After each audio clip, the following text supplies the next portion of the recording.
If you've ever taken a stroll down Main Street, USA, you're sure to have noticed the gorgeous horses pulling trolley cars up and down the street. However, in the wider world of theme parks, it's really not that common to have horses, or in fact any live animals, become such an iconic part of the experience. Yet, for Disney, horses have become a widely recognizable and cherished element of Main Street, USA since the day Disneyland opened. But have you ever wondered why they're there and how they're cared for? Walt Disney loved horses from an early age. At the age of 7, Walt earned his first nickel from his artistic talent when he drew a sketch of his neighbor's horse. His neighbor, Doc Sherwood, was so happy with Walt's work that he had it framed and put on display in his living room. Later in his life, Walt Disney owned a stable of horses. One of his horses, Diamond Decorator, actually played the part of Zorro's steed, Tornado, in the popular television series. As Walt held such a huge affection for horses, it's no surprise that he wanted them in his park when he first started to design Disneyland. Obviously, horses need to be carefully looked after, and for them to work in a theme park, they must be well trained. Those tasks fell to Owen Pope and his wife Dolly. Owen Pope had previously manufactured trailers in Fort Worth, Texas, where he had met his wife Dolly. Owen met Dolly in December 1929, and they married on July 13, 1935. Together, they showed horses at fairs throughout California, living out of their 30-foot van. In 1950, the Popes were running a show at the Pan Pacific Auditorium in Sacramento, California, and Disneyland production artist Harper Goff attended. The Popes were exhibiting their prize hitch of 10 Shetland pony stallions. Harper recommended the show to Walt, who was so impressed with the showmanship and their ponies that he arranged a meeting with the couple during the spring of 1951. The Popes were then hired by Walt Disney to start putting together some livestock for his future park. The work was rigorous, and as Disneyland's deadline neared, Walt arranged for the Popes to live in their trailer at Disney's Burbank studio. They stayed there for 2.5 years before their next move. Other than military personnel housed there during World War II, the Popes are the only people who have ever lived at the studio. During that period, Owen built 10 stalls for Walt's horses using wood from the studio's own lumber supply. Walt visited them every day to chat about horses and his plans for Disneyland. And Roy Disney also visited to discuss what people did at fairs and what types of shows they enjoyed there. Owen was the man responsible for realizing many of the designs related to the equestrian equipment, as well as many of the horse-drawn vehicles that would operate at Disneyland. He also bred and trained the variety of equine, the Sardinian donkeys, Clydesdales, Percheron, Belgians, Hackney, and Shetland, that would soon have a starring role at Walt Disney's Disneyland. During the construction of Disneyland, when various structures were being moved from the property, Owen and Dolly were given their choice of the houses that were being moved. The house they chose was then moved to Disneyland's 10-acre pony farm.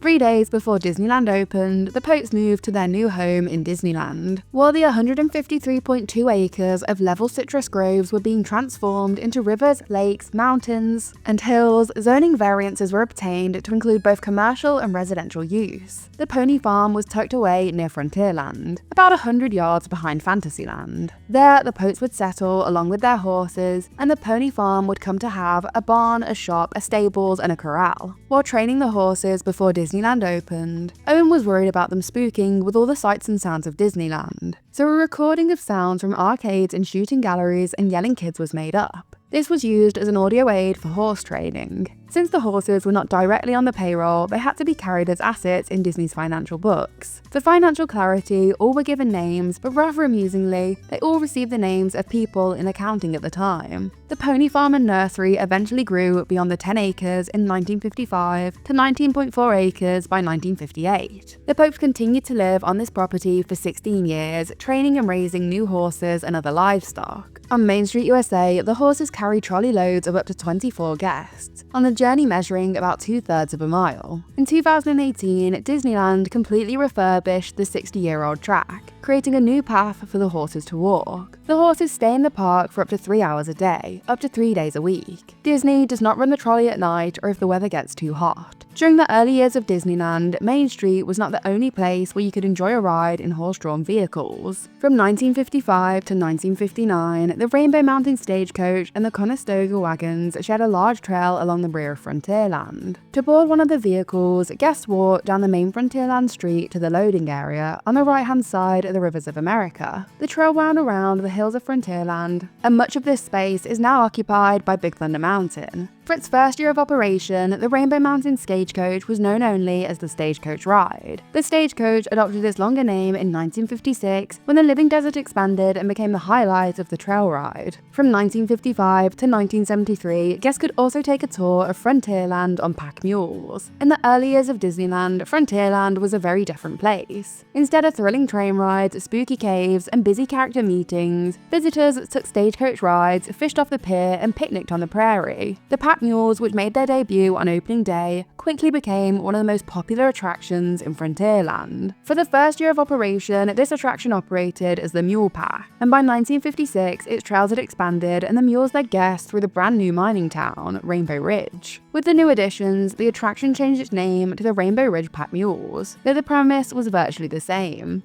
In the 60s, Frontierland finally began to grow and change. The mine train opened up, ushering in a new section of the land called Nature's Wonderland. This space had new animatronics, trails, and a huge waterfall. The pack mules changed names a final time to mark this new space, becoming pack mules through Nature's Wonderland. Each pack had one lead horse with a cast member, and 9 mules who followed behind. There were between 50 and 75 mules owned by Disney at a time, and the animals would rotate shifts in the park each day. The Popes manufactured much of the track and other equine-related equipment like stirrups, harnesses, bridles, and riggings used at Disneyland during the 50s, 60s, and 70s. As preparations were underway for the opening of Walt Disney World Resort in Florida, Owen also built the harnesses and riggings for the horses at this new resort from his home at Disneyland. In January 1971, he and Dolly moved to Florida, where Owen helped supervise the building of Tri-Circle D Ranch, located at the Fort Wilderness Resort and Campground. Tri-Circle refers to the 3 circles that make the famous Mickey Mouse head silhouette, and of course, the D stands for Disney. A few years later, in September 1975, Dolly became the first Walt Disney World Resort cast member to retire, followed by Owen in October. After retirement, the Popes continued to visit Walt Disney World at least once a year. Sadly, Owen passed away at age 96 in 2000, and Dolly passed at the age of 89 in 2003. A new barn was built at the Tri-Circle D Ranch a couple of years ago, just a quick trot away from the original. The new stable features larger stalls for the horses, including 10 additional stalls, all equipped with automatic water stations. The barn is more than twice the size of the original, with 2 tack rooms, a wedding harness room showcasing tack for Cinderella's ponies, and a museum dedicated to Walt Disney's love of horses. Today, generally 80 to 90 horses are maintained at this ranch. The horses that are chosen to work in the Disney parks go through a probation process, during which they are observed as to how they behave around people and activity. When Walt Disney World opened, there were 4 horse-drawn trolleys, and it cost a dime or an A ticket to go one way either up or down the street. Today, only one operates, and soon after the 1 p.m. trolley show, it is pulled off the street to avoid the congestion of the parades and crowds. The horse-drawn trolleys at the Magic Kingdom are stored in the car barn, located between the Firehouse and the Harmony Barbershop. The building is named the Car Barn since the backstory of Main Street USA takes place during the transition from horse-drawn vehicles to motorized vehicles. However, the interior decoration is dedicated to horses. On the side of the barn is a window dedicated to Owen Pope. After the Popes left their Disneyland home in 1971, it was used as an office. The Disneyland Pony Farm was renamed the Circle D Corral in 1980 by Main Gate ticket seller Sandy Olson. In 1986, the Big Thunder Ranch opened at Disneyland nearby to the corral, on part of the site that was originally part of the mine train through Nature's Wonderland. The main draw of this area was a petting zoo.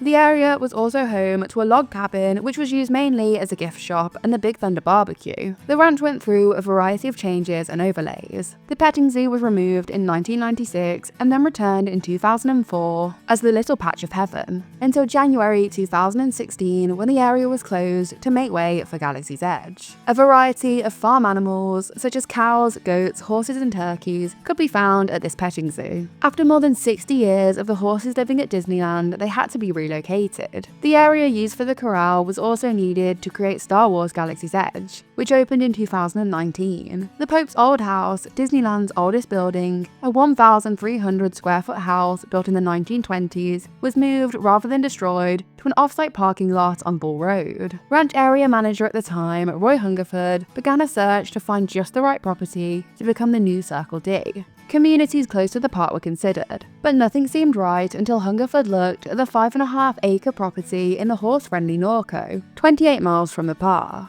Norco is home to several feed stores, a full-service equine veterinary hospital, and miles of bridle paths. Once the property was purchased, Disney began construction of a 20-stall barn, several large turnouts, an arena, and a round pen. The horses were moved to the ranch in May 2017, and a ribbon-cutting ceremony with Norco City officials took place on June the 10th. Approximately 60 cast members care for the horses, providing stall cleaning, grooming, exercising, training, driving, riding, and transportation. Although the horses are driven at the park, being worked on the saddle is part of each horse's exercise regime. An equine chiropractor, nutritionist, and farrier provide regular care for the horses of Disney, and a veterinarian is on call 24 hours a day, 7 days a week. The horses eat grass hay, fed in the slow feeder, grain, and supplements, and are weighed once a month to ensure a healthy weight is maintained. Some are barefoot, while others wear shoes. Each horse at the Circle D works for 3 days a week at Disneyland, hauling the horse-drawn streetcar on Main Street, or pulling the Cinderella Crystal Coach for fairy tale weddings and other special events at the resort. On their working days, a horse trailer transports them to the resort.